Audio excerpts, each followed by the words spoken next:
Bonjour monsieur, vous êtes deux en un, Géniol et Iroquois. Géniol, c'est votre nom de plume, Voilà, et Iroquois, c'est votre nom de scène. exactement. Enchanté de vous rencontrer. Vous faites partie de la maison d'édition Abribus, une maison d'édition associative qui regroupe plusieurs auteurs. Euh, on le remarquera à l'image, vous êtes victime d'un handicap lourd qui remonte quasiment à votre naissance. Aujourd'hui, votre état de santé et surtout, quel est votre parcours de vie, monsieur?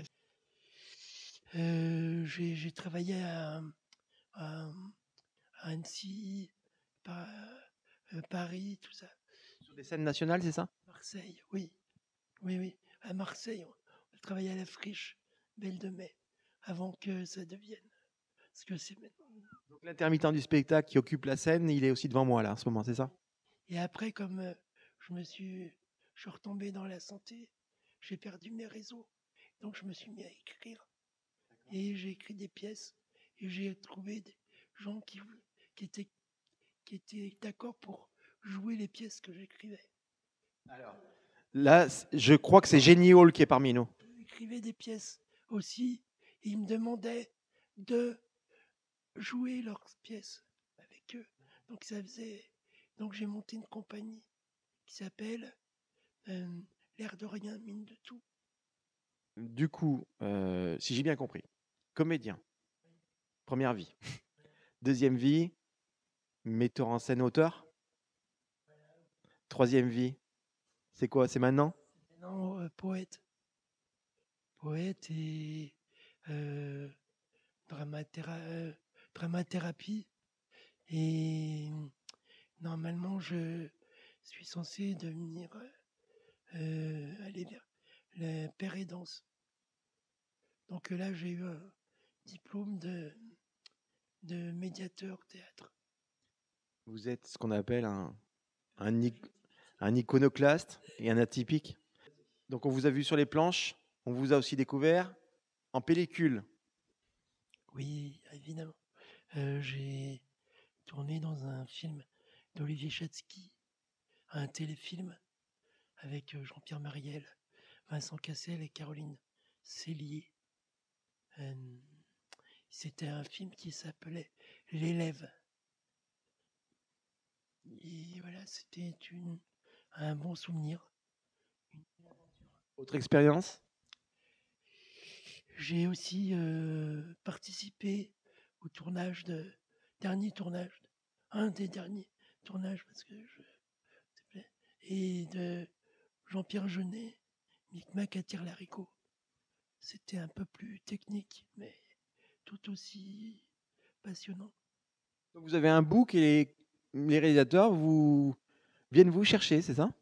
C'est-à-dire que oui, les comédiens, ils ont, ils ont des documents à France 3 Rhône-Alpes, et les metteurs en scène et réalisateurs piochent dedans. On espère vous retrouver dans le prochain Spielberg. Non, peut-être pas quand même. Euh, lu- Lutipulé. Vous êtes allé le chercher loin celui-là. Alors, je vais vous faire un décortiquage seconde, sens du classe du lycée. Utipulé. C'est l'intitulé, l'utopie. Et ça veut dire, c'est un mot que j'ai inventé en fait. C'est entre utiliser et manipuler. C'est en fait, c'est ce que là, j'avais l'impression de vivre jusqu'à l'adolescence ou jusqu'à être jeune adulte.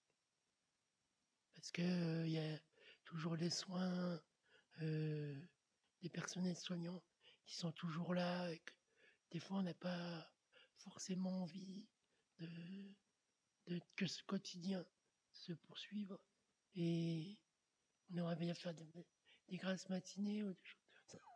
Sans titre. Tythere. À l'image de l'épargne financière à la naissance.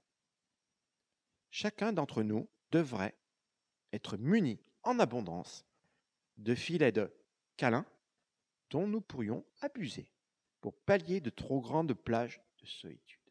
L'utipulé, donc, c'est ce fameux néologisme, on va dire, pour utiliser un mot savant, un néologisme utilisé et manipulé. Aujourd'hui, est-ce que notre auteur de poésie, notre ancien comédien, est-ce qu'il se sent plus manipulé ni utilisé? Parce que l'art lui a permis de se libérer. Toujours, mais manipuler, utiliser, mais en fait, j'ai posé les choses et j'ai plus le même regard sur ce qui se passe. Le fait de poser par écrit ce que je vis a fait que j'ai un autre regard sur, mon existence. Alors on va dire un dernier petit mot. Vous m'avez dit, je ne suis pas très qualifié parce que je ne les connais pas bien, mais sur Abribus. Abribus, c'est une maison d'édition, j'ai envie de dire, associative stéphanoise, où personne ne gagne d'argent, mais tout le monde participe. Oui, c'est vrai. Et donc, je fais je suis d'astreinte, on va dire, comme les copains, même si j'ai rien à... Parce que cet ouvrage a été sorti il y a 2 ans. Donc, Vous n'avez rien à vendre, mais quelque part, c'est un collectif, et ce collectif, vous en faites partie, et tout le monde en fait partie. C'est ce qui est la force d'Abribus. À très bientôt. À très bientôt. Merci. Au revoir, monsieur. au revoir.